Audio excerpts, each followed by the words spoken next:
Good morning, everybody. I'm, as usual, running behind because that's what I do. I think I've got microphone here. So I'm going to, pardon me while I put my microphone on the correct way. That looks good. Do I have audio on here? I'm just going to check my audio real quick. Didn't mean to flash some belly at you there, but it happens. So, all right. And I'm going to slide this over so I can see any comments that you all might have. Pretty well set up this morning, but I had a little technical glitchy thing that kind of threw me off just a little bit. So, okay. I think I'm ready to go.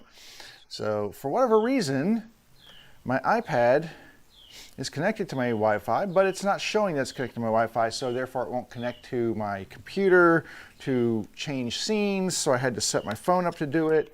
So that was kind of annoying.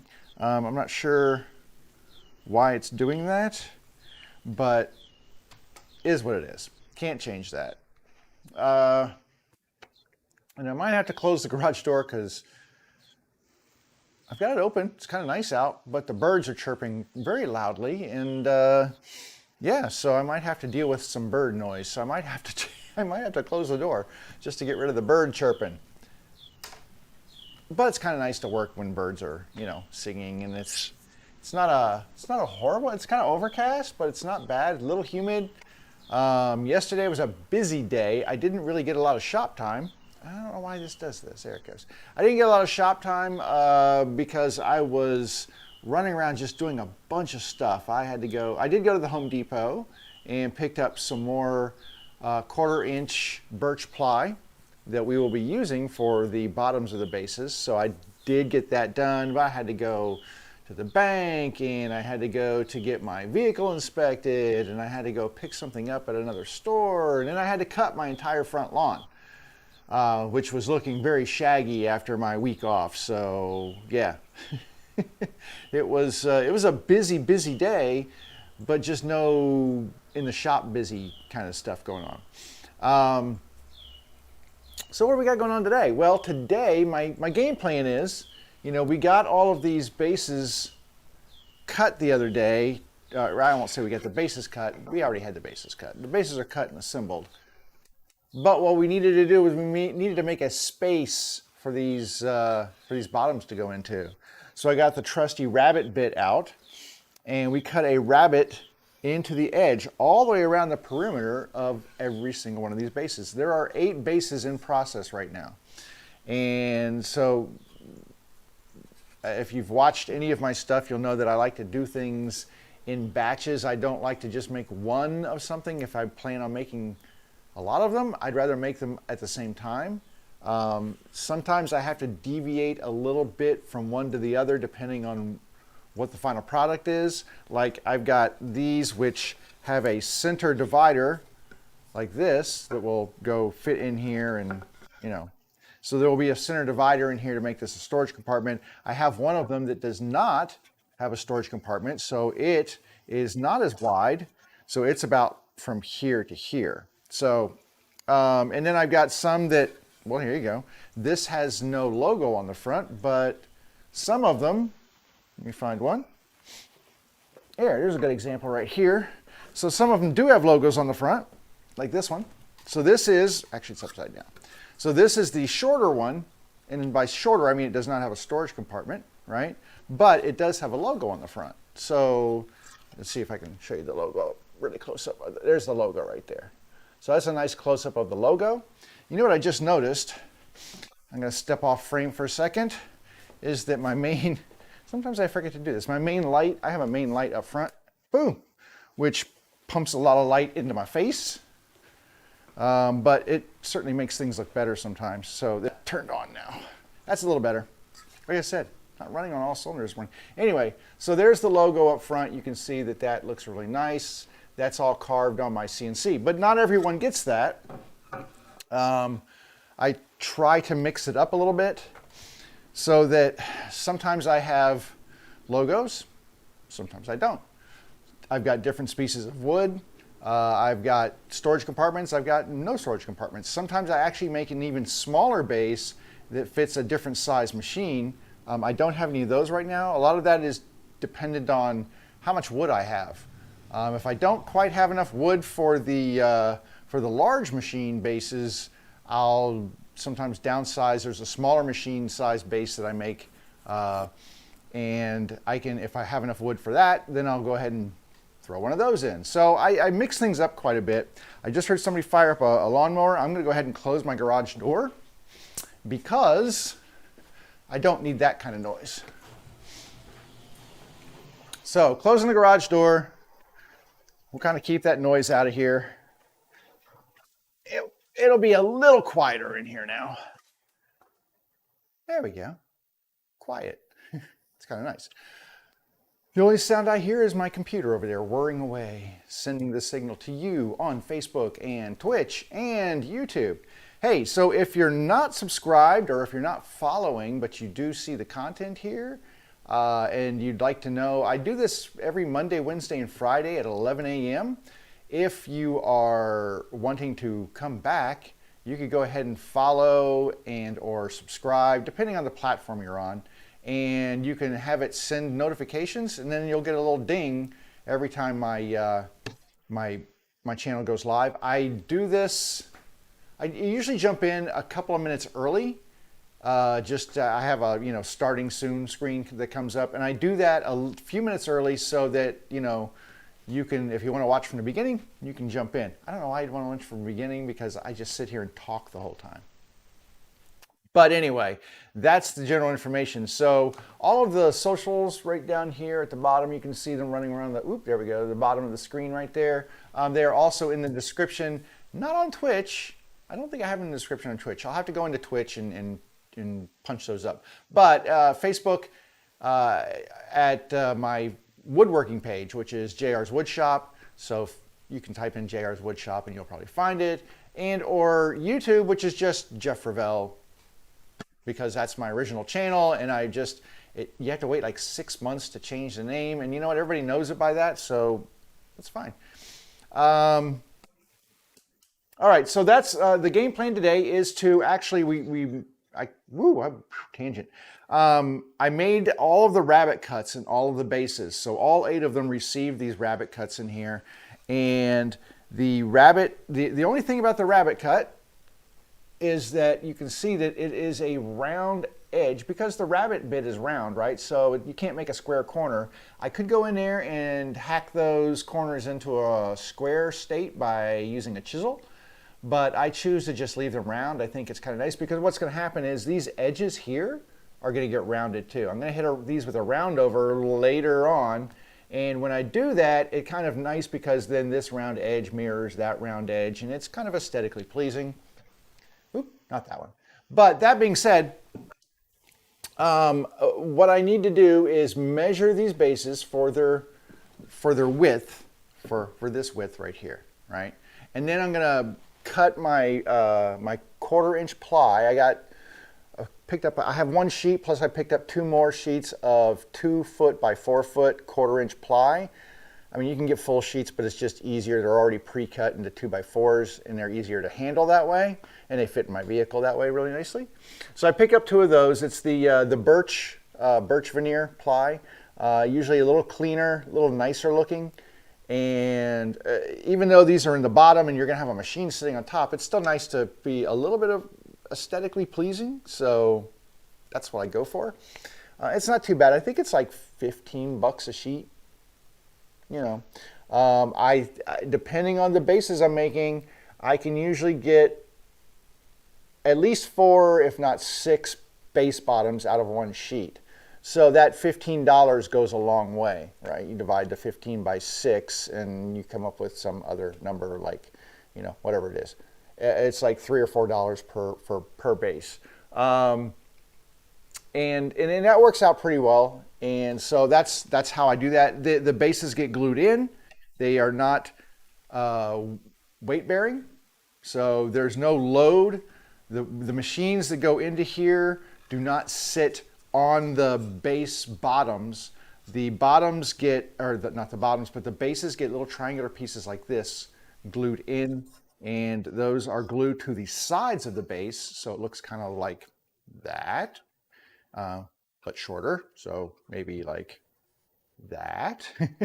If you can see that, I mean, let me go over here and see a little close-up cam. So they'll have triangles in the corners. Those are glued to the sides here, and they are glued really well so that all of the weight is borne on those triangles, not on the bottom of the base. And that means that, you know, I can just use the rabbet, glue those in, and I don't have to worry about them falling out from like too much weight on them. And that has worked really well for me. It may not work for you for what you're going to do. I could capture them in.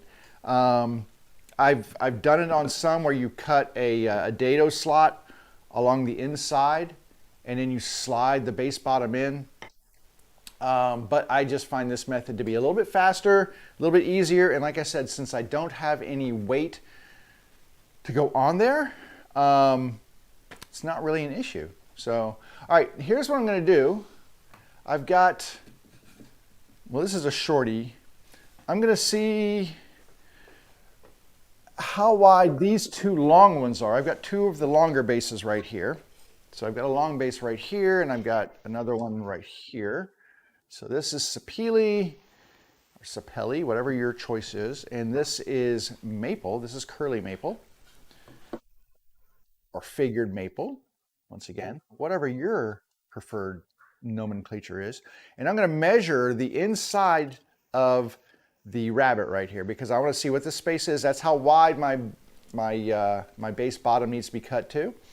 And I'm hoping they're pretty similar so that I can get away with making one long cut and then we can just cut them to length. So measuring this one, and here's the thing, when I measure, I measure in like 3 places because even though I clamp these in the middle to keep them squished in, sometimes you get a little warping, a little bit of a bulge on the side, and I just want to make sure that I have the same width on each end. So this comes into just a hair under 7 5/8, and this one is exactly 7 5/8.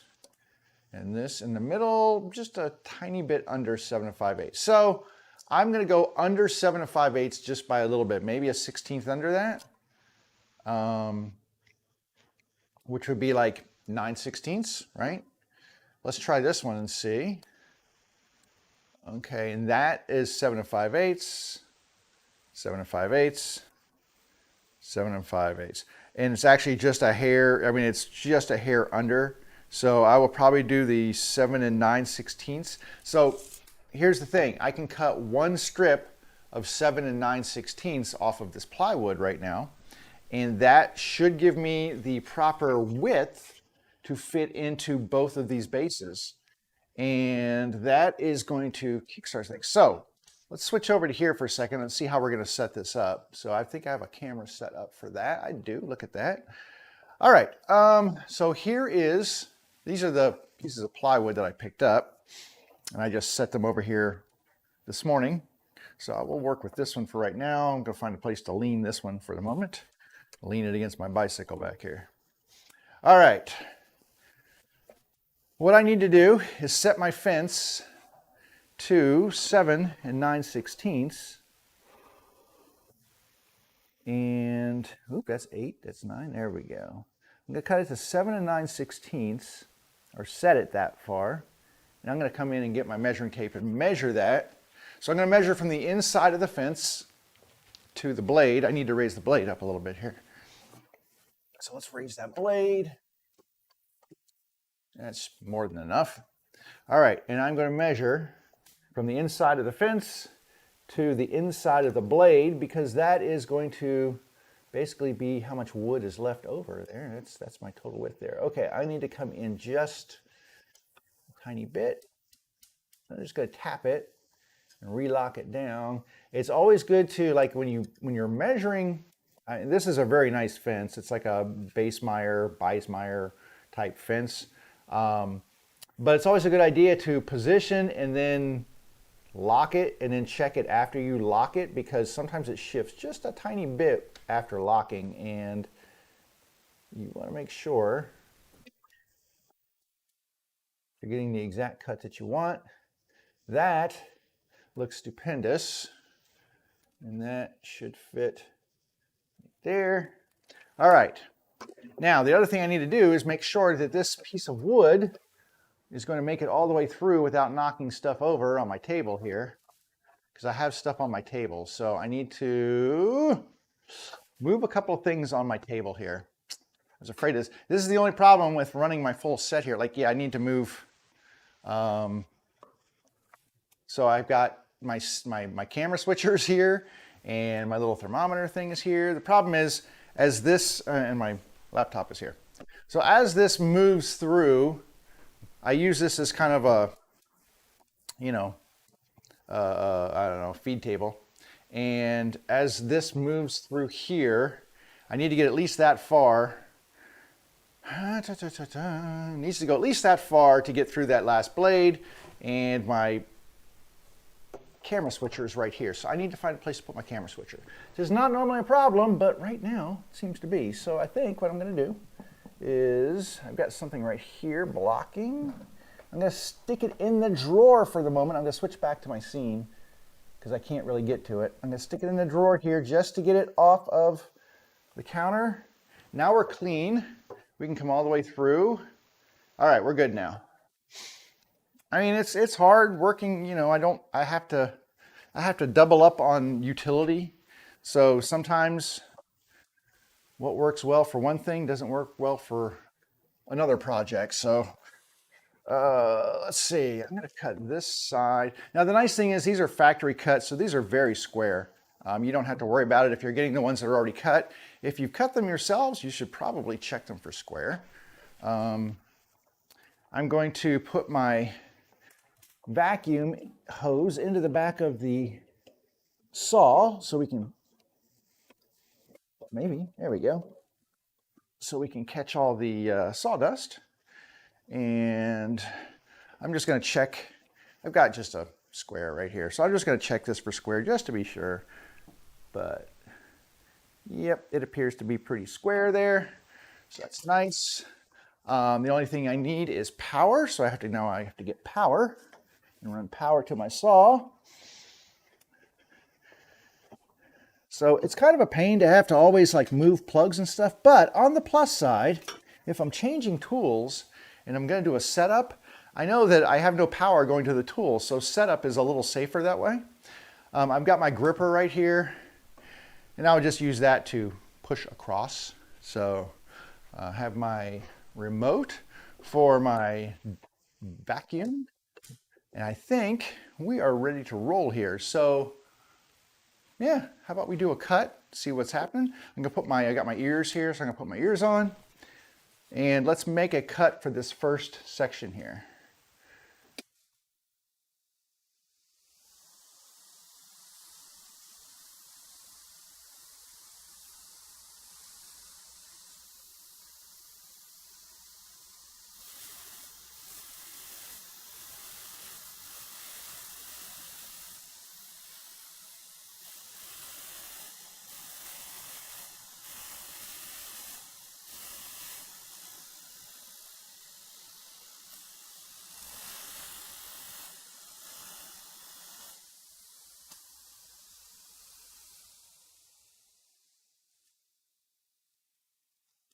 So I know you saw me just reposition my gripper from here over to here. And what I did was I centered this so there's a tunnel in the middle.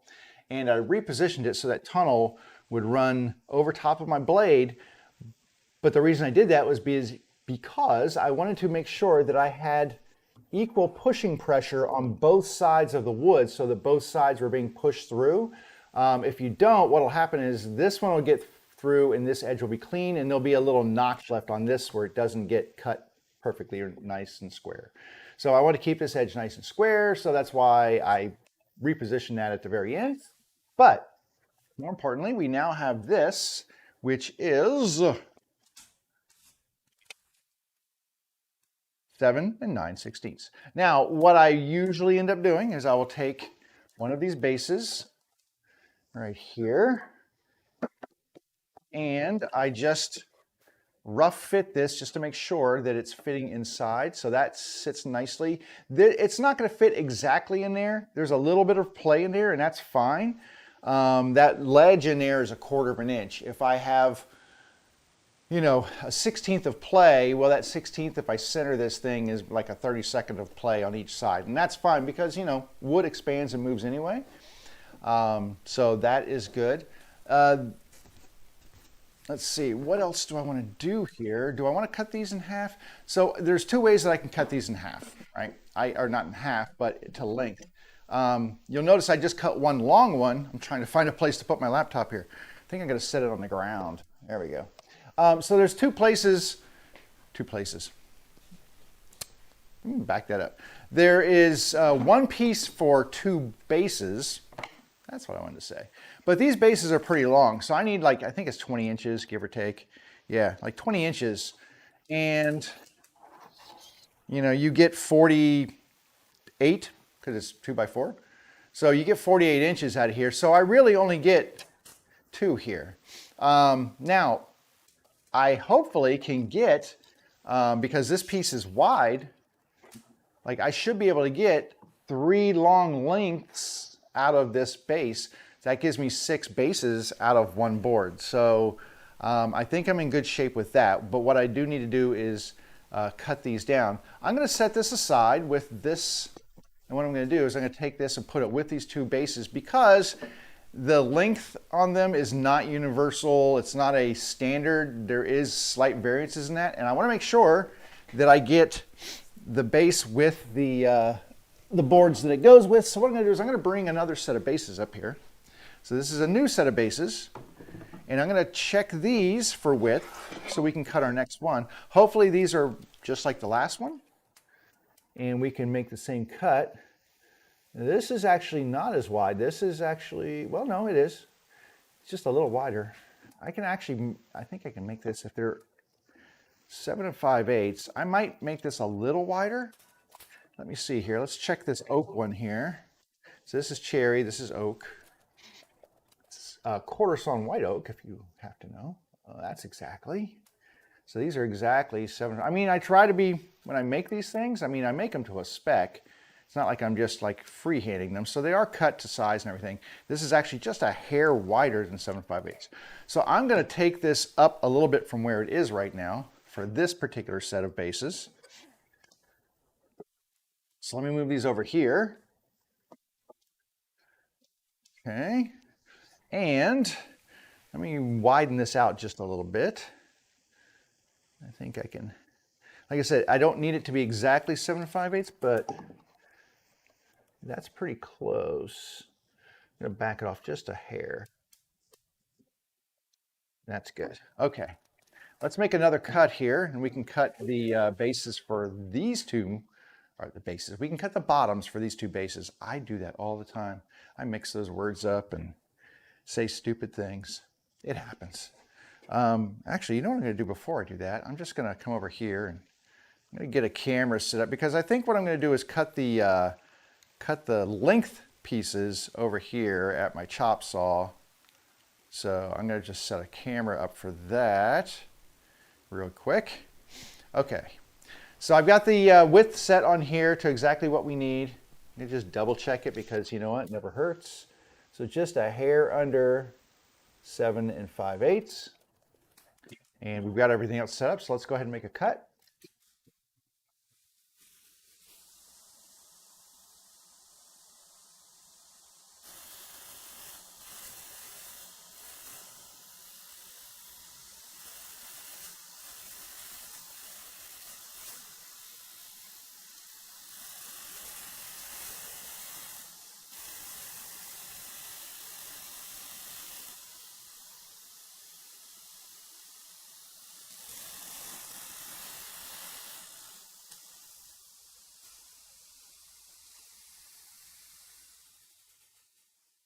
And once again, I just move that over and that gives me a really nice straight clean edge on both sides of that cut. So this one's actually gonna have to be cut down a little bit. It's probably gonna be a little wider than I need. that last one because it's 8.5 inches. So we'll have to cut this one down again, but that's okay. We'll go ahead and get these done. I'm just going to dry fit this really quick. And that's perfect. And I'll put it in the cherry one and perfect in the cherry. So this will serve those two well. And then I'm going to pull up two more and measure those. And like I said, I try to be pretty exact on my measurements when I'm making these things, but you know, wood movement and stuff like that, it just sometimes pays to get the tape out and make sure before you cut something that's not wide enough. Now this is a little under 7 5/8, just a hair under. And that's a little over 7 5/8. So it kind of, yeah, like that. How about you, big boy? What's your measurement? That's a little under, that's a little under, and that's a little under. So I think we're gonna go a little under here. Let me move this here. Stop it.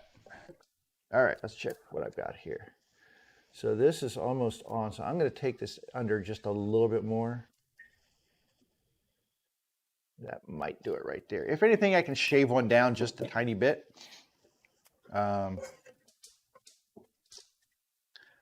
But it should be pretty close. So let's go ahead and get this last one cut. Trim off the edge. Now this one, I don't need to run this and split it because I'm only gonna have a little piece left over on the left of the blade here, so it doesn't matter.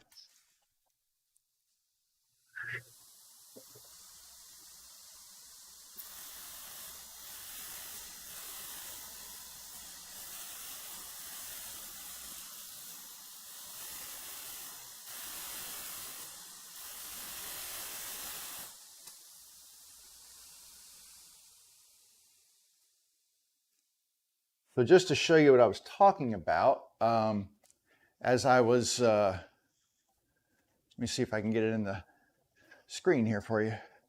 So when I'm talking about like leaving a little piece left over, I don't know if you can see that there's a little lip right here where the saw did not complete that cut. And that's because this piece didn't get pushed through equally with the other piece. And that's why I move this over when I want that piece to be clean on that edge. All right, let's measure these. And that fits nicely in there. And it fits nicely in there. Okay, so we are good to go on all of these. And I am in need of a drink of water. Hang on 1 second. I'm going to grab a drink of water.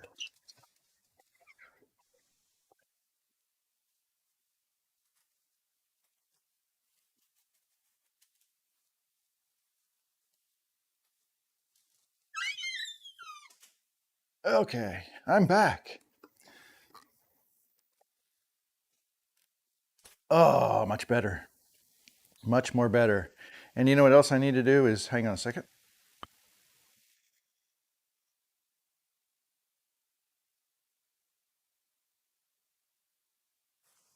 Ah, yes, I did mute that while I blew my nose, so you're welcome.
Blow the nose again.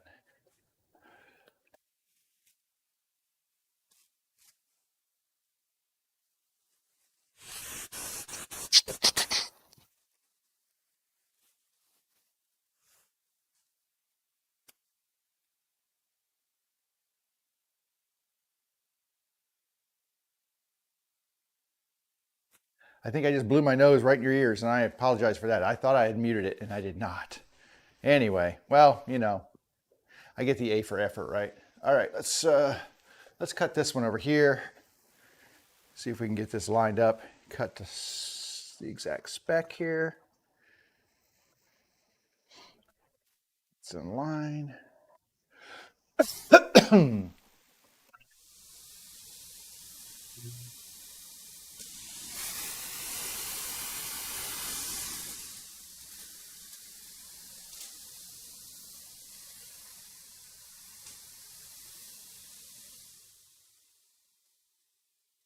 And I do get just a little bit, I mean, it's plywood, so you're going to get a little bit of chippiness on there.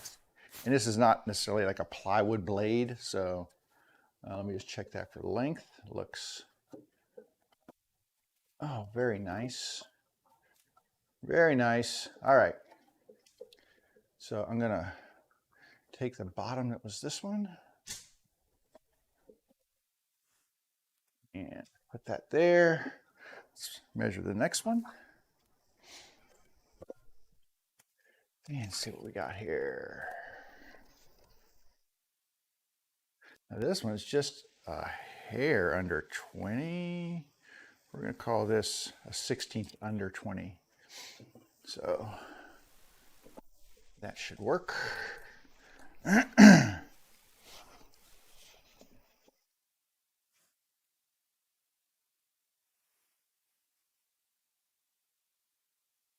Right there. All right, now I do have a little knot in here. I mean, these get stained, so not the end of the world to have a tiny knot. I try to avoid bigger knots. I mean, they try to fill them, but they just never look great. So I applaud the fact that they do try to fill the knots on these. You know, one of the reasons I buy birch ply is that it's usually much cleaner, but every now and then you'll get a knot in there, and, you know, it is what it is. But on this side, it's super clean. So it just depends. And then it's like decision time. Okay, do I put this side inside the machine and the clean side out? Or do I put this as the inside and then have this with the knot on the very bottom like this? Probably I would put the knot on the very bottom because, you know, you might lift your machine out of the base and it still looks clean. You're not almost ever going to be looking at the bottom of the base. So, but anyway, for our purpose, let's cut this down and make it look good. So back over here.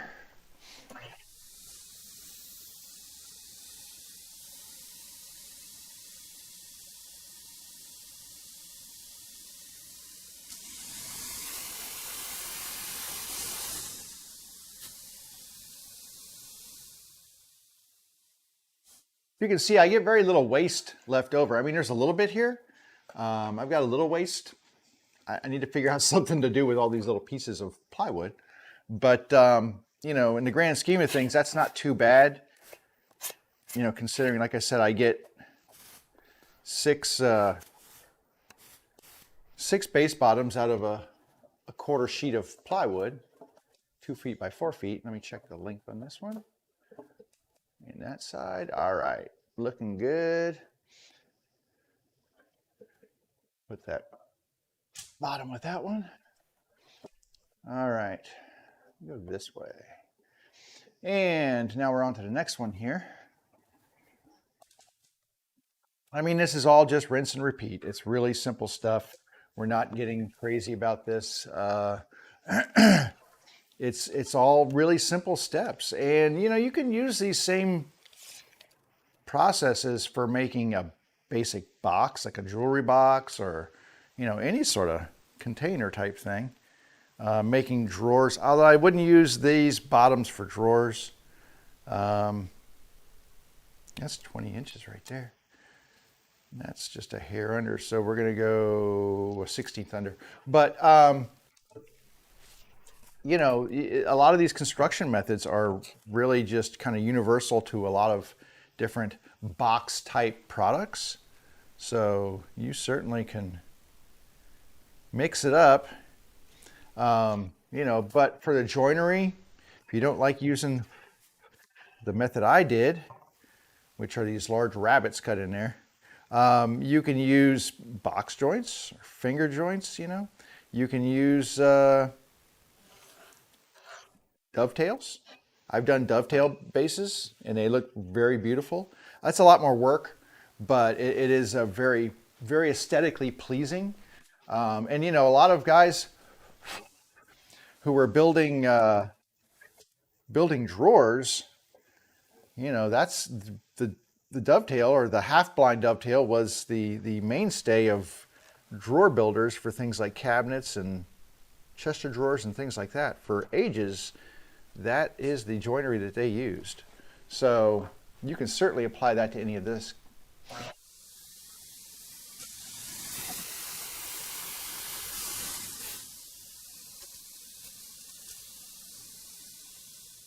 In fact, last show we did on Monday, I actually showed a dovetail jig that's available at Woodcraft, made by Lee, excuse me, Leigh, Lee Tools, which is super simple to use, and you can use it on your router table and makes really, really pretty. Okay, it makes really pretty joints. So is this a little long? This might be a little long. This is what I was talking about. I'm trying to fit it in here. This is just a hair long, which is why I fit these like this. So a little long. Let's see, just make sure nothing's going on here. Oh, hang on. Hang on.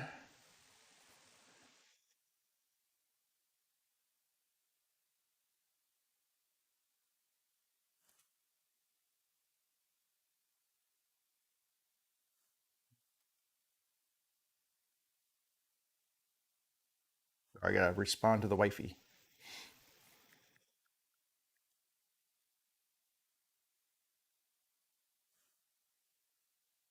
Okay. Let's knock off 16th off of here. So I will show you the method I like to use for knocking a little bit of length off of a board. And I don't know if I can do it with this one. I'll try. So generally what I will do, but I'm using this method, is I will put this down and I push it into the blade, then lift the blade up, and then come back and cut. Now, I think that'll work. So you know what I need to do? I need to do this because this is a dust monster.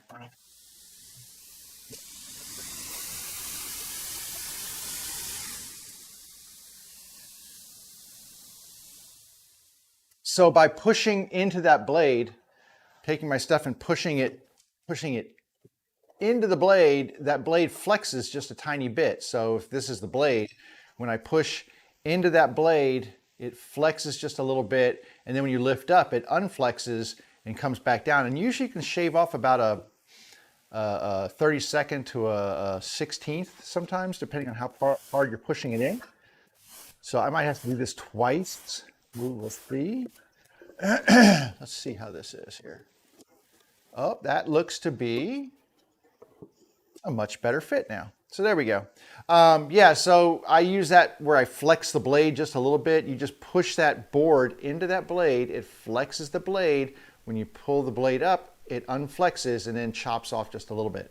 I don't remember where I learned that. Somebody showed me that, and I've been using that technique ever since, and it is really, really good. It works really well. And so if you've got if you're using a compound miter saw anyway, it works really well. So let me, what do we got here? Oh, we're doing good. We've got one, well, I got to get the long board here. We've got 1, 2, wait a second. Oh, I was like, wait, I'm missing a piece of wood. 3 more boards to do. This one and then the 2 other bases. So we're cruising here. we're making good progress.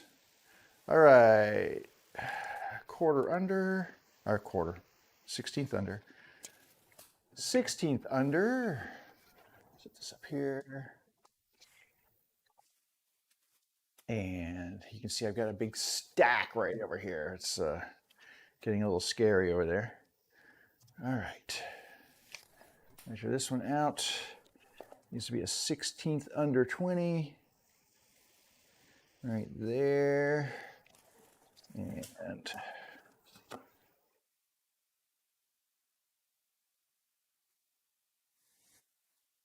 okie doke.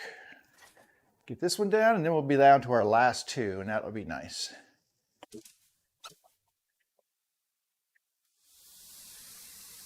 wanna watch?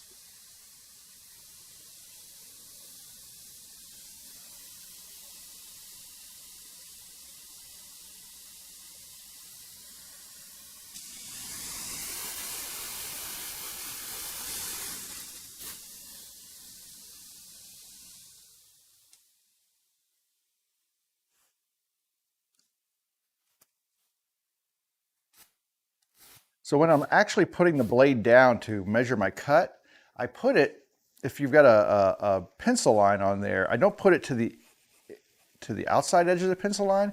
I put it so the blade covers the entire pencil line. You can't see me.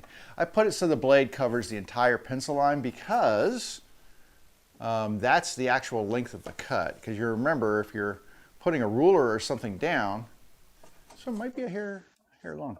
If you're putting a ruler, actually it's pretty good. If you're putting a ruler down and then you use a pencil, the ruler is actually on the edge. This is the edge of your cut right here, right? So this is the edge of your cut. That pencil mark is actually riding the outside of that edge. So you don't want to then put your blade on the outside of that pencil on this side of the pencil. You want it to be on the inside of that pencil line.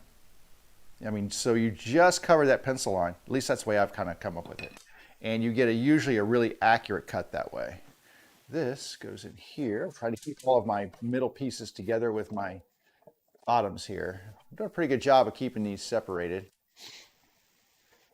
All right, last two behemoths here. You know, the funny thing is I get moving on these and I'm like, oh, I'm making such great progress. I'm almost done. And then I actually start looking at all the things that need to be done before I'm done. I'm not nearly as done as I thought I was. Ugh. Okay, this one's almost an eighth, a little over an eighth. Because I have so much more, there is so much more to this process. And even when I get the entire thing all put together and everything else, I'm still not done because I still have to do finishing on them, which finishing takes, you know, it does take time. So, you know, that's why batching things is really a great idea, because at least you get a little bit more done if you're batching things. All right, let's cut this one and see if I measured correctly. I hope I did. That'd be nice if I did, right? Dusty today. All right. Gonna line this up just like we said.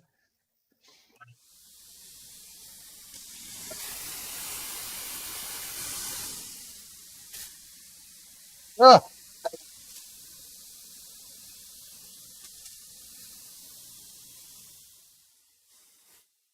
Okay.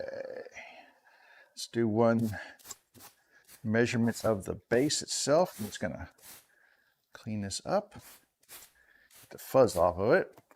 Let's check it here. Let's check it. So lengthwise, looks good. Check it this side. All right, we are good to go, which means we just have one more to make. So I'm gonna set this up top. And then on to our last one, which is this maple. So let me grab my piece of wood. And nobody is in the house. I have no comments. from the gallery. I will stop singing now because that is horrible. I'm going to apologize because even if you're there and you're not commenting, you should not need to be subjected to that. Good. Yeah, that was ridiculous. A lot of fuzz on this one. I'm just going to clean it up real quick just to make sure I'm not getting any miscalculations from my ruler. I don't want my ruler sitting on fuzz or anything and not giving me a correct reading. So there we go. All the fuzz, well, most of the fuzz. It was kind of interesting. This particular wood was like the finest of all the woods when I was doing the rabbit cuts. It just kind of made this fluffy sawdust, where everything else was kind of like more chunky and long pieces. All right, we got a 16th under there and a 16th under there. Thank you for being a little normal for me and even. And do a 16th under here. All right, we'll get this last cut. And then we can get on to pulling out my lucky nickel. So we can round some corners. Because everything works better with a lucky nickel. All right, let's get this lined up. Right there looks to be correct. All right, let's go.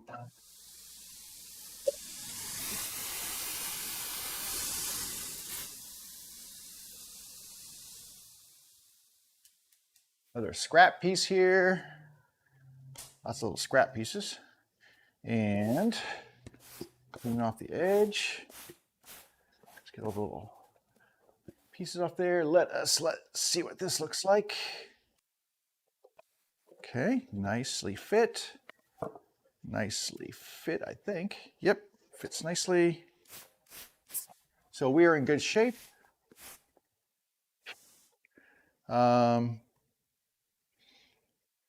Yep. Okay, you know, the only thing I don't like about this, like the, you know, the, come on. You can see my face. Thank you. Jeez. It's crazy. All right. Now what we need to do is round these corners. So a couple things we have to do to make that happen. Number one is I need to pull out the circular sanding machine, my 12-inch circular sander. So I'm going to pull this camera out this way just real quick. And let's switch over to it. You can see what I'm doing. So I've got, well, I got all these. First of all, hang on. Oh, so much better. I took my ears off. Nice. Got all these clamps that I need to put away. So I made a little clamp hanger over here for specifically for these clamps because they are big and they take up a lot of space. So I made this little clamp hanger for them. And like I said, these are the Bessie parallel clamps. These are the Revo K clamps. These things are awesome. If you need to do parallel clamping, like even if you're making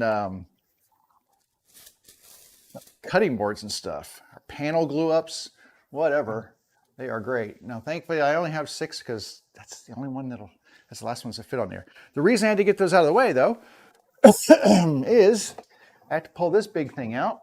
This is my flip-top cart, which houses my planer, but we're not going to be planing. We need to do some sanding. So let's loosen the 4 corners here a little bit more. And that one done. This one. What we will do is we will flip this cart upside down, and that should reveal, there we go, my 12-inch disc sander. And then you just put the little sides back here, tighten them down, and you're good to go. So this is a great space saver if you've got a small shop, you've got a couple of big tools that you use. You know, enough that you want them handy. This is a great little space saver. Trying to remember Brad at Fix This Build That, I think that's his YouTube channel, is the one who I first saw using this, and he had plans available on his site, so I bought the plans off of his site because, you know, it's good to support creators. So I built according to his plans, and you can see there's actually a drawer underneath at the very bottom. But the nice thing is now I have this up here. So it's on wheels. I just flip it around. Whoop, it captured my microphone here. But now I'm good to go. What I do need to do though, every time I flip it, I just like to make sure that my table is still square. And that's pretty good. Okay, so, you know, truth time. This is a Harbor Freight machine. Central Machinery, you know, to be exact. But that's Harbor Freight. Everybody knows Central Machinery is Harbor Freight. And, you know, their quality is suspect on some things and good on others. I'm trying to get this exactly. Now, for what I'm doing, it's not critical that it's exactly 90 degrees, but I always like to, you know, why not, right? If you can get 90, get 90.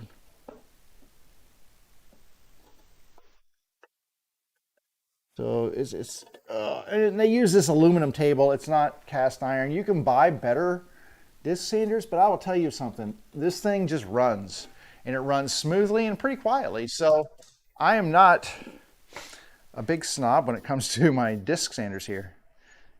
It's got a little squeak going on there, but that's not too bad. But this thing is a beast. I think maybe 175 bucks or so is what you would pay for that. And it's worth every penny.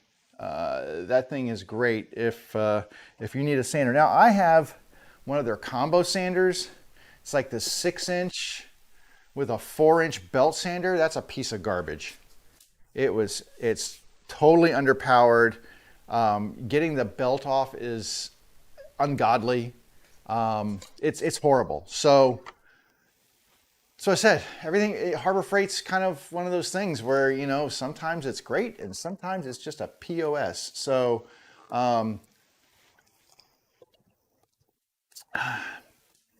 do your research, you know, check it out, see, you know, before you buy something there. They have a new line of power tools, which I think are probably at least on par with, like, I don't know, brands like Ryobi. Somebody told me that their new line of power tools is made in the same shop that makes Milwaukee. Now, Milwaukee used to be USA made. I don't think they're USA made anymore. But I can't swear to that, so don't hold me to it. But yeah, some of their new power tools look really good. I don't own any of them, but they look really good. I've had mixed success with Harbor Freight. You know, some stuff I love. Some stuff you can get because it's simple. Like moving blankets for $5, you can get moving blankets. Are they the super highest quality moving blankets? No, but they're moving blankets. Who cares? If you need to throw stuff in the back of something and you don't want the back of something to get messed up, you throw a moving blanket in under there.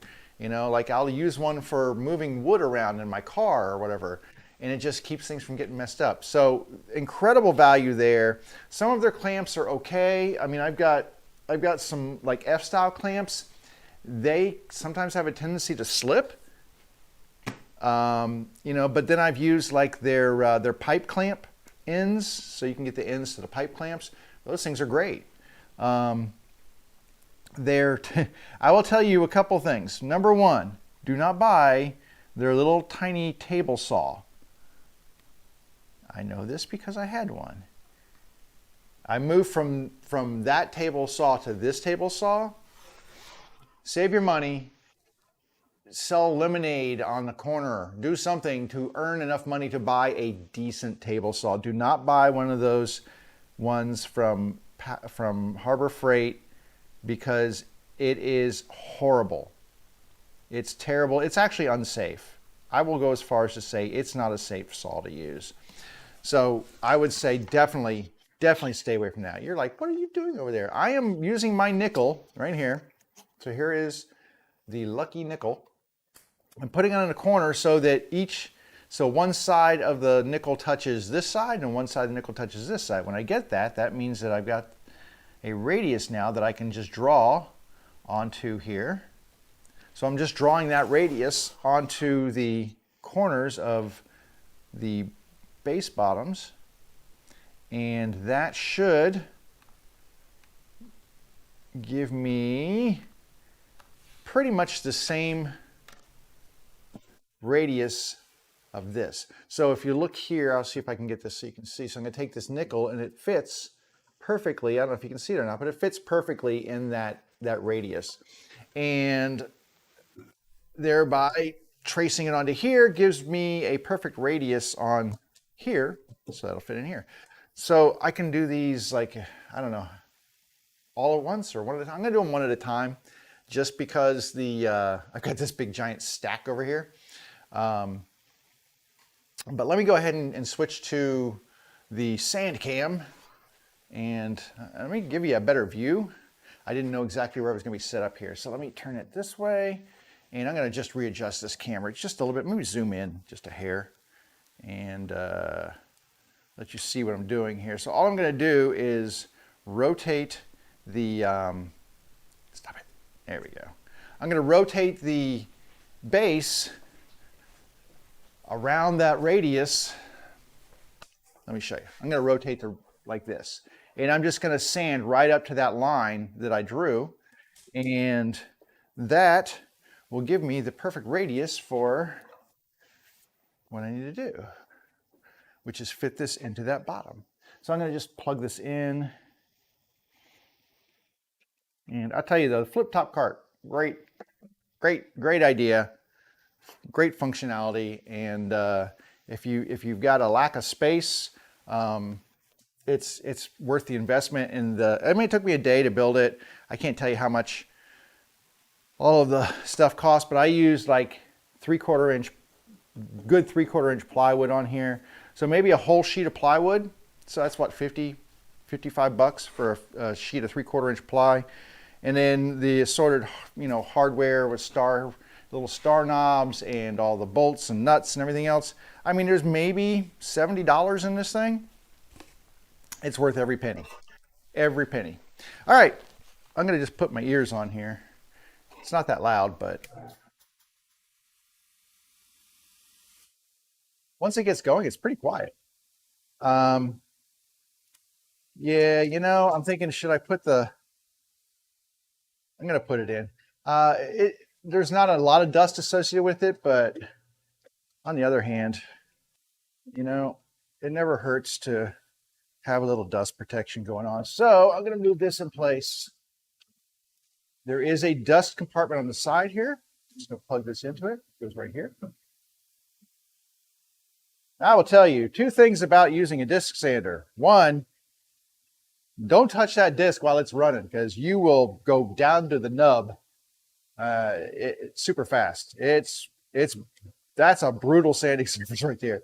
The other thing is the rotation is going this way. So you always want your wood to enter in on the left-hand side of that circle, not on the right, because if you come over here, it's going to lift your wood up. All right. So you don't want your wood lifting up. You want your wood here. You want that sandpaper pushing it down against this table surface. And that allows you to keep control of your wood. So now I'm going to just feed this in here and sand off those corners really quick. You can see I'm just going to push it and pivot.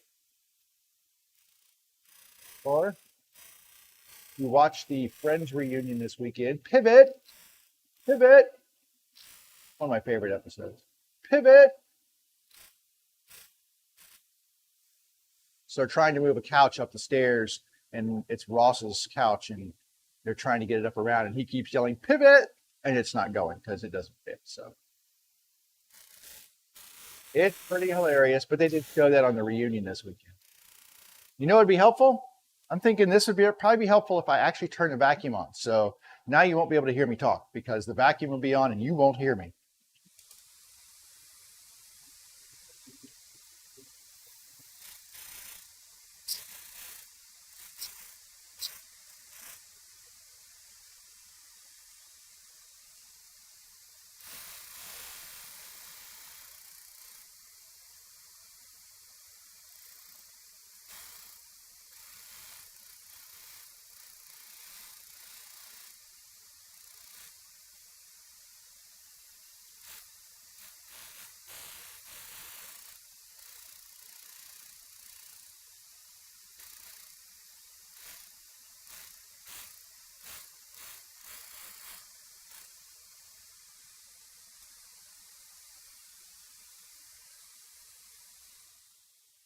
I'm going to leave it on because it's not that loud.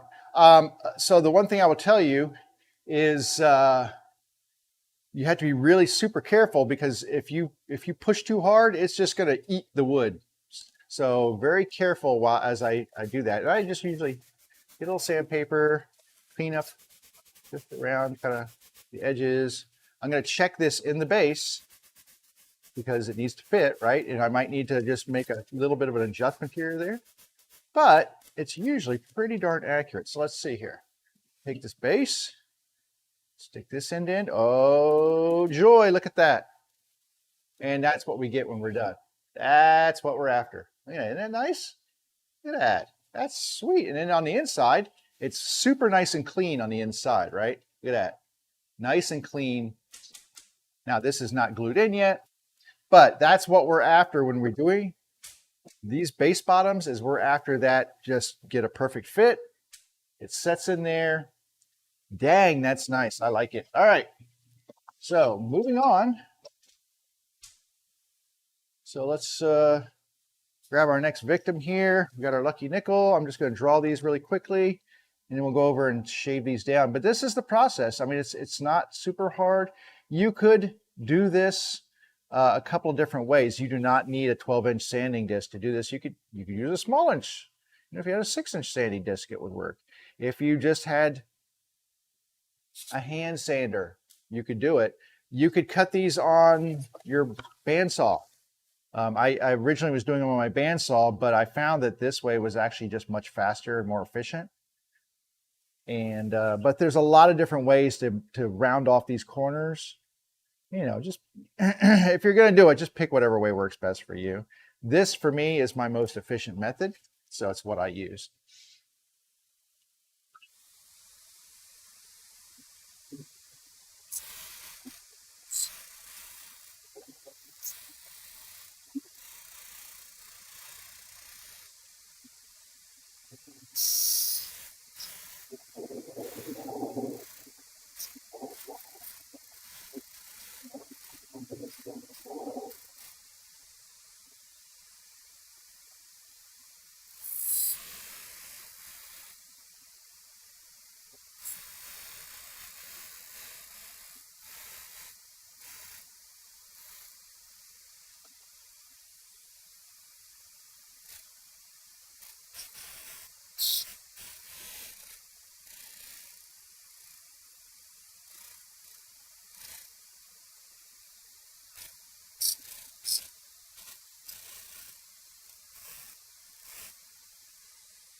And you know, if you just tried getting a piece of scrap and use the scrap paper to, or the scrap wood to you know, play and try a couple of different things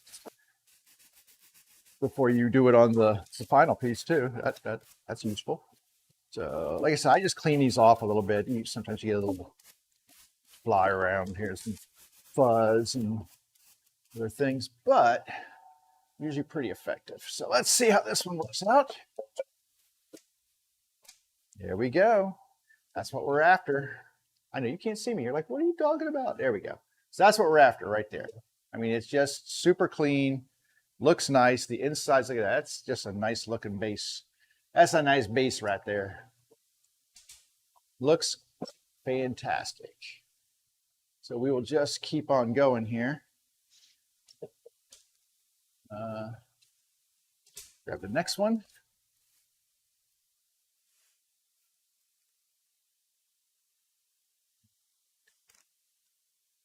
Let's see here. And I mean, it doesn't take long to get these. I mean, usually what I do is I put the pencil on the edge and then push the nickel up to the edge, or to the pencil lead, so that I'm not, you know, you'll figure it out. It's not that hard. It really is. This is one of the easiest things I do for these bases. But the effect of it is really nice and just kind of finishes off that bottom. And I think I like it better than doing the square corners, honestly. Head over there. All right, let's get this one going.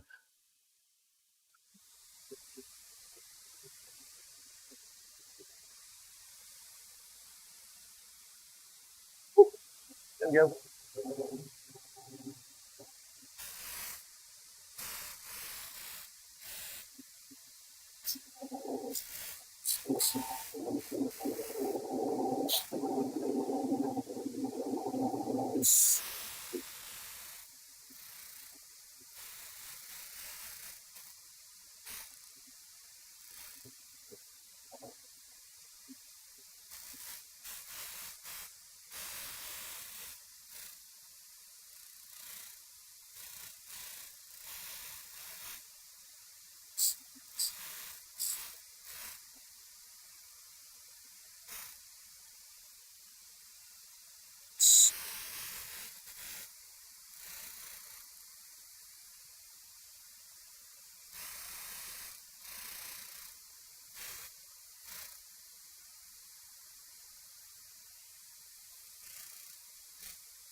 So usually what you see me doing is I will lick my finger and I put that on here and then I pivot around that finger.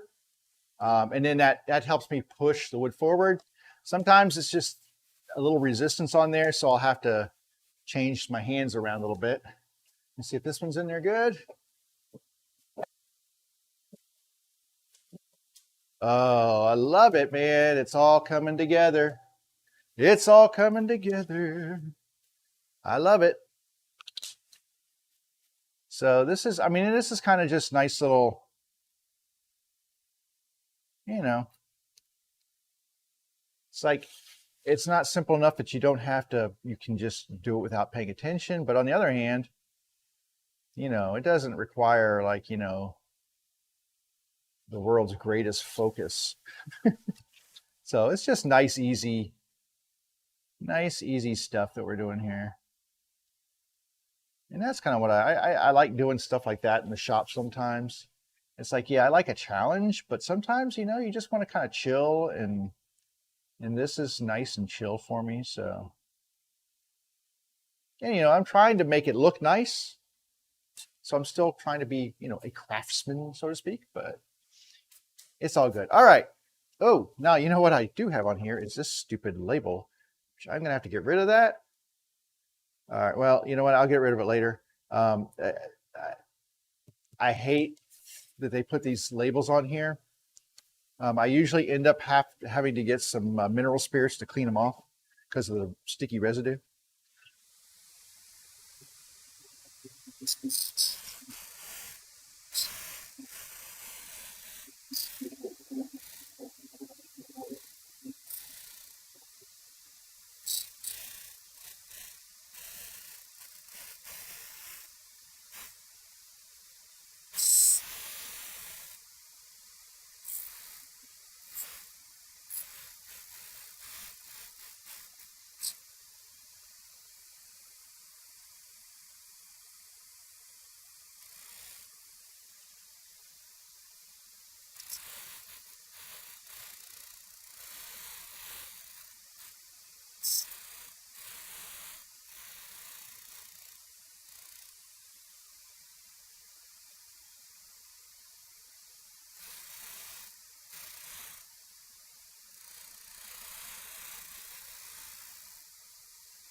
All right, how we doing here? How we doing?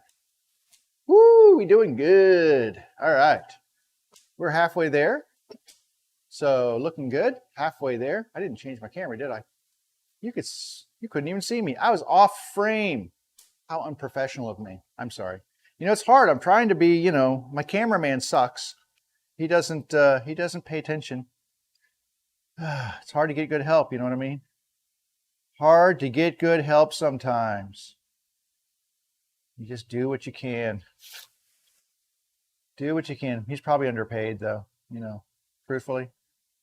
Truthfully, I probably don't pay my cameraman enough. So, you know, in his defense, you know, he's probably not inspired. Not inspired to keep up with things. So sorry, Mr. Cameraman, but you know, budgets are tight these days. So you're lucky to have a job. even if you don't do it very well.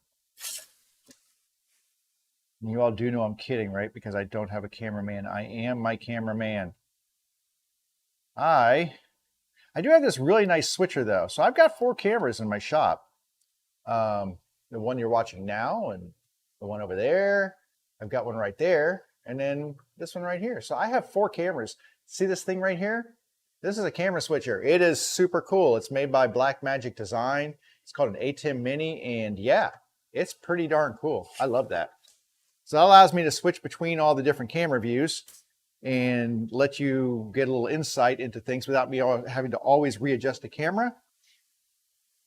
So, but it's only as good as my ability to actually use it.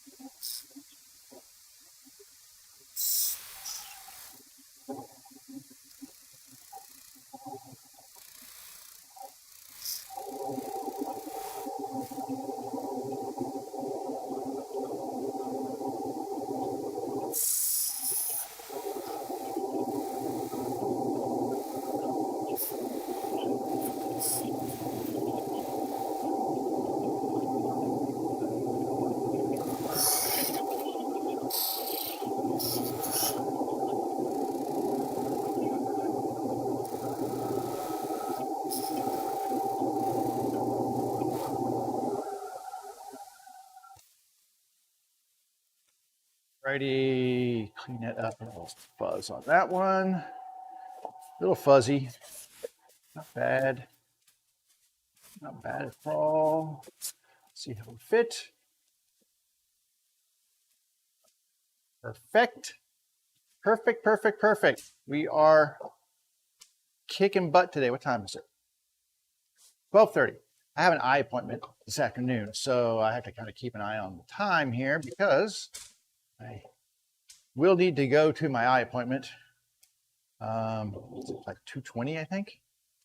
So we'll probably look at my watch and find out what or my watch, my phone. 2:10 is my appointment. It takes me about a half an hour to get there. So yeah. So I got that going on. But my glasses are kind of busted broke. And unfortunately, I called them and said, hey, can you just send me my prescription and I'll go get another pair of glasses made? And they're like, oh, well, your prescription's expired. I'm like, oh, okay, but my eyes still function perfectly with these glasses. It's all a scam. They just want my money. Like, well, yeah, but you need to come in for another appointment so we can write you a fresh prescription. Whatever. They want my money. I mean, you know, your eyes are super important, so you should take care of them. I'm not advocating not taking care of your eyes and getting regular checkups. And it's probably been a year since I've had a checkup, so I need to go in and get that done, get all that good stuff looked at. I just need a pair of glasses that won't fall off my head. That would be super handy.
So I have these special kind of glasses. The lenses are, I think it's what they call progressive lenses.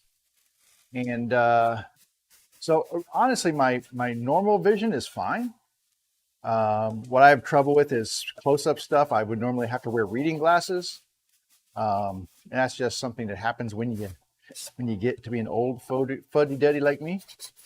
But I've got these progressive lenses, which are not bifocals. It's actually I don't know exactly how they are. But anyway, at the bottom or whatever is where the magnifying part is. And then as it gets up to the top where I'm looking outwards, it's kind of a normal lens kind of thing or whatever. But man, they work so well.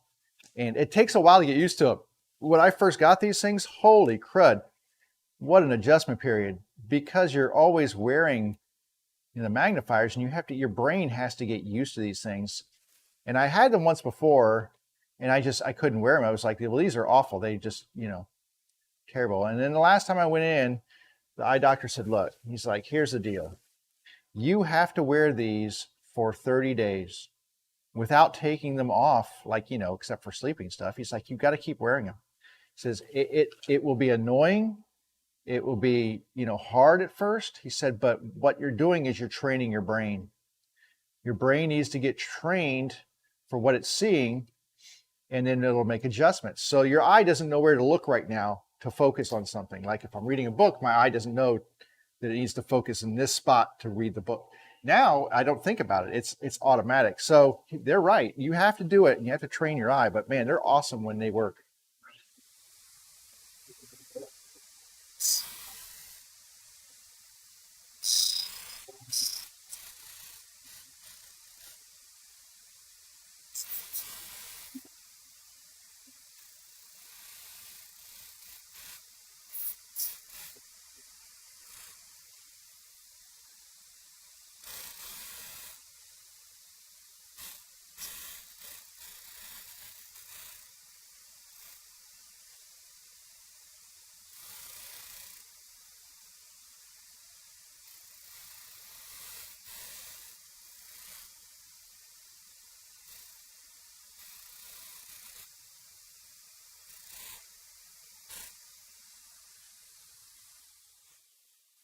I remember when I first got these glasses and I went for a hike, man, walking was so hard. I mean, not regular walking, but like walking over anything where there was terrain that you had to look down and see. Oh my God, it was ridiculous. It was so hard. And I would end up, I went on a hike in Las Vegas, well, outside of Vegas, Red Rocks. And oh my God, I almost killed myself because it's just, your eye is just not used to looking through that. And I was misjudging step depths and all kinds of stuff. It was crazy. Now I walk around on these things all the time, go down steps, everything else, and no problem. But man, it's amazing. It is amazing how you can train your brain too. Uh, so I guess, and that happens, I guess, for a lot of people who are like switching to like to wear contact lenses and things like that, where you have to really train your brain to accept what it's seeing and make adjustments. But I hate having to wear readers now. The only time I wear readers is if I'm on my working computer with a big screen and it's all, it's in front of me. So I'm not reading down here, I'm reading up here. Then I have a set of readers that I use for working on a computer or playing games on my computer because I like to play games. But anyway, I wear a pair of glasses for that just so I can see nice details and such. But otherwise, man, I wear these things everywhere. And I fell a couple of weeks ago and smashed them, and now they're just not really functional. All right, hey, this is the last one, by the way. Last one. So let's get this done.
All right. So, I mean, I don't know. Do you have a more efficient way? I'm sorry, I didn't switch camera again. God, that guy, he's so bad at his job. Anyway, there's the last one. It's in. It looks fan-flippin-tastic. Look at that. There's outside, inside. Now, like I said, I can figure out, okay, do I want this on the bottom? Or do I want this one on the bottom? I mean, I can switch it around. It just depends. So when I get closer to glue up, which would be the next step here, that is what I would do. Now it's 12:30. I don't know that we're going to do a glue up today because, you know, I'll do one glue up. How about that? I'll do one glue up so you can see a glue up process. And because it's simple. There's not much to it. We'll take this little one right here and we'll glue it up. And I'll show you what's all about with that. What's all about with that? Good Lord, where did I learn how to talk? All right.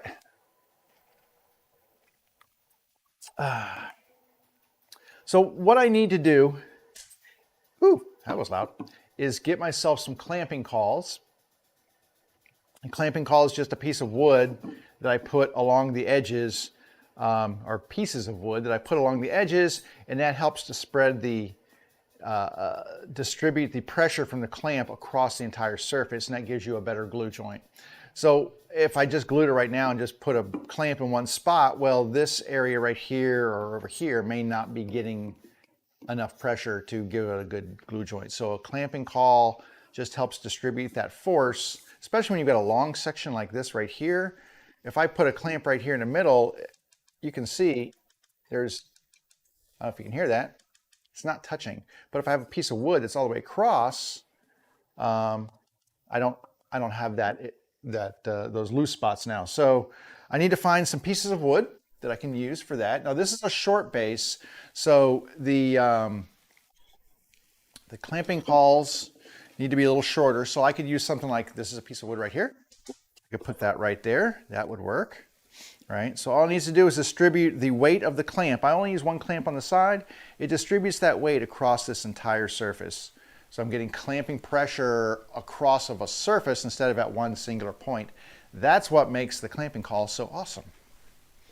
Now I need to go over here to the old wood pile and find some more clamping cauls. I'm actually going to push this table out of the way really quick here. There we go. All right, I think I have one here. So this one actually has tape on the bottom of it, which is fine. So here's another one right here. Can use that across the surface there. That's good.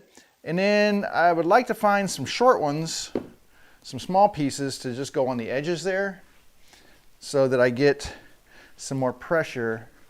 Has to be some small pieces of wood though. Oh, there's a good piece. And let's see if I can find another piece here. That might do.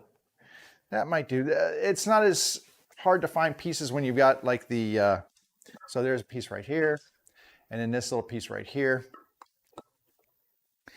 And it's just, like I said, it's just applying pressure. I wonder if my son left for work. He did. I wonder if he took my dogs with me. He was going to take the dogs with him to work today. I don't know if he did or not.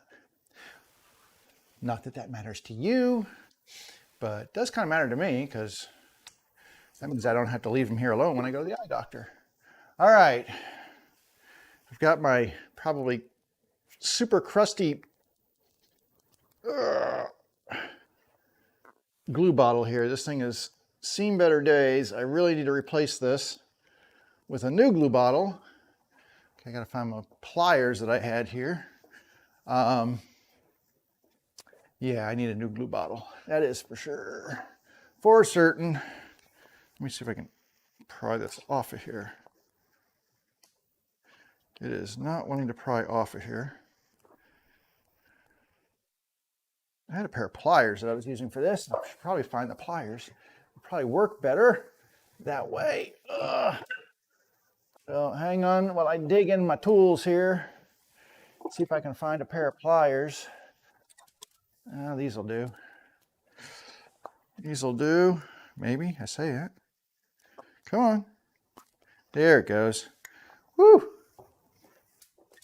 So I need to get a new glue bottle because this one's getting, the end of it is all kind of crusted up and I can't get glue to flow out of it unless I clean it every time. It's not making a seal. When I close it, it doesn't seal up anymore. And so the glue gets crusty and dried every time I use it, like in the cap, not in the bottle, but in the cap, it gets all crusty. And then you have to kind of clean it and peel it and get it back into shape. So that's what I'm doing right now, is just getting all the excess glue off of here so I can actually use this. I don't use a lot of glue. I just put down a nice bead all the way around, and that's what I find to be the best. All right, so that's that part. Let me clean out this crusty piece here, and then we can move on with our lives. Come on.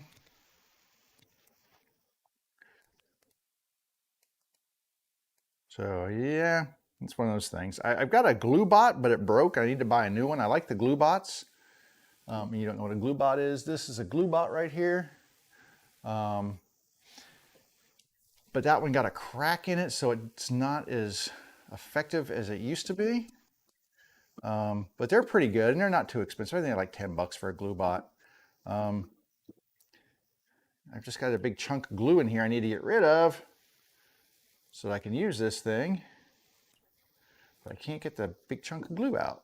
So it's kind of being a pain here. Because if the glue's in there, it's just blocking everything I want to do. So I'm just using this needle to try to get things. Maybe if I can get come out the other end here. So I've got this needle that's like from a sewing machine, but like from an industrial machine or something. I don't know. It's huge though. And I use this a lot to clean up the glue bottles because I can get it down inside. All right, but this is just driving me crazy here. So this is exciting TV for you guys, I'm sure. Right? Very exciting to watch me clean out the glue sticky stuff here. If I could just get my fingers on it, I could. There we go. See if it'll pull. Nope. Wow. Such ridiculousness. There we go. I mean, in some ways it's super satisfying to pull that big gunk of glue out there, but it's more satisfying to do it than it is to watch it, I'm sure. So I apologize. But if I want nice clean glue joints, I really need this to be cleaned out. I think we're good to go now. Yep. Good to go. So I'm going to put this back on here and then pull it out. Throw this old crusty glue away. Now, in addition to these clamping cauls, I need clamps. I have these cool little things. These are made by Bessie as well. They're not really expensive. They're little 6-inch clamps. They're just F-style clamps. These are, I think, these are Bessie's. They're not super expensive. I think they were on sale, and I just like, those are cool. And you can never have too many clamps, right? So those are the ones that I like to use. Now, as far as gluing goes, what I'm going to do here is run a bead of glue. I'm just getting the glue down to the bottle here, to the tip. Is what I'm going to do is run a bead along the inside of this ledge. Like I said, not a lot of glue, just a bead. So I got to be careful because squeeze out is hard to clean. And it usually is on the inside of the box, and that's kind of a pain because, yeah, it's just a pain. So I try to minimize my squeeze out as much as possible here. And you don't need a lot of glue, just need a little tiny bead that goes around the interior. So that's what I'm putting on there. A little bead of glue, and you can hopefully see that there's a little bead of glue going around the inside. Now, actually I like this side right here. I like this side better than this side for whatever reason. So this is going to be my inside of my box. So I'm going to put this in like this and set it down, kind of work it and smush the glue around a little bit. I don't have a lot of room there, but there's a little bit of wiggle room. And then I can start applying my clamps. So what I do, and then this is where it's hard because on this side, there's not a lot of surface on the inside right here. There's not a lot of surface to clamp onto. So that's where this longer piece, it's not raised, it's flat all the way across here. And that's why I like these clamps for this, because I can kind of use that flatness across there to try to get these on. But it's still kind of tricky. This is some of the hardest hardest clamping I do, is doing these little clamping calls on here. And a lot of times I'll get them so I think they're all like tightened down, and then I'll move it like this and it'll just pop right off. It's frustrating at times. Anyway, let's see. Hopefully this one will fit on here the same way. Okay. And loosen that. This is about as thick as I can go with this clamp right here in this clamping call. But trying, like I said, just trying to keep it even on here and then get pressure like that. Then I can take these other pieces and start doing the ends. And generally I will leave these on for a day, maybe. Depends. I mean, at least 4 to 6 hours is my minimum clamping time that I will use. Typically it's longer than that, but at least 4 to 6 hours to ensure that I get a really, really good clamp pressure on these pieces of wood. The more time you let that glue cure, in my opinion, the better chance of success you're going to have for getting a really good joint. And that's true with any of the glue stuff. You know, like glue will, like in 30 minutes, this stuff will feel like it's solid and ready to roll, but it is not. Anyway, that right there is a glued up base for the bottoms. And this is what I do for everyone. I've got 8 of them. I don't have that many clamps. So I don't have 32 clamps to use to do all these, because there's, you know, 4 of them for each clamp, and I've got, or for each base, and I've got 8 bases, so 32. That's the magic number. Speaking of magic numbers, 5, magic nickel, goes back over there so I don't lose it. Anyway, I will probably get a couple more of these clamped up today, and then I'll probably try to do some more tomorrow. And well, what's next? Well, this one, not really a big deal, but what we do have to do, once we get these bases glued in, I can do a couple different things, but usually my next step is dealing with these pieces right here, which is the divider. So the reason I don't glue these in to start with is that they will slide in and rest on top of this bottom. And that's why I wait until I get the bottoms in, because what I do then is take these, slide them all the way in. It's tight, so I'll have to loosen it. But anyway, I slide them all the way in, and then I see how far it's sticking above the rest of it. I mark that with a pencil, and then I trim them on the table saw, and then these get glued in. Then I insert them back in and then glue them back in. So yeah, like this one, I can always smack it back out. But so let me just show you. I think that's probably gonna be a little too far in this one right there. So right here, this is actually set all the way in now. It's resting on the bottom of the base.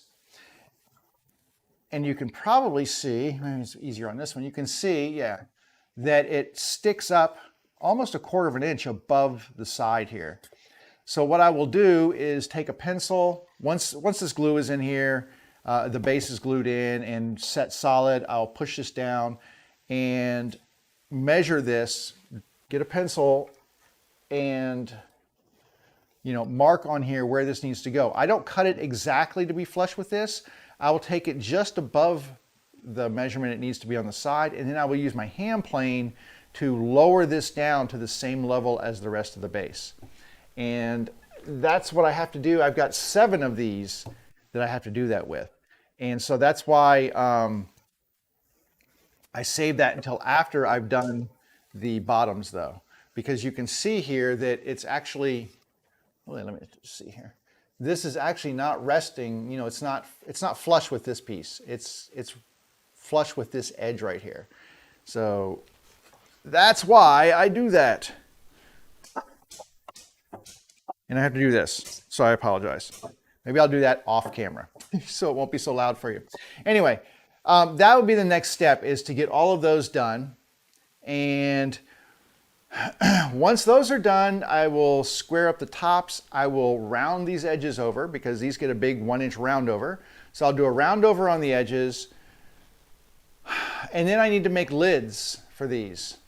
So like I said, there's still a lot to, even though it seems like, oh, I'm getting close, I still have a lot to do. There's much to be done. I have to make the lids for all these because these are not just open storage compartments. These actually are lidded storage compartments.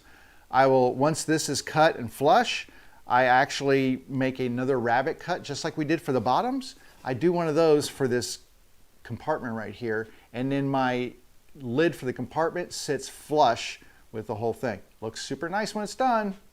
There's a bit of work to it though. So yeah, every time I say, oh man, I'm getting so close to being done with these, I'm not close to being done. It's just a lot of steps. I mean, if I was in here for 8 hours a day knocking this stuff out, yeah, okay. But I'm not 8 hours a day. Sometimes 4 to 6 hours, but sometimes I'll go a day and not do anything. Like yesterday, I didn't do anything in here, and that's okay. Do it when I do it. But that's just more for you to watch, right? So, okay. I think that's where we're going to chill for the day. I need to go get myself ready to go get my eyes checked and glue some more of these up too. So, have a wonderful rest of your day. I will be back here Friday at 11 o'clock on Twitch and Facebook and YouTube. So, like I said, if you hit that little follow, subscribe, whatever, and act on the notification thing, it'll let you know when I'm here. Otherwise, I want you all to have a wonderful afternoon. Enjoy the rest of your day. And yeah, let me see if I can find my thing here to switch. Let's see if I can find my stuff here. Can I find it? There it is. All right, I'm out of here. Take care of yourself. Get your shots. Go back out in the world. Dude, I went to the store the other day and I didn't wear a mask and it was amazing. It was so weird and awesome. So get your shots. Be healthy. Take care of each other. Give each other a hug, you know? It's all good. And I will see you on Friday. Have a great day.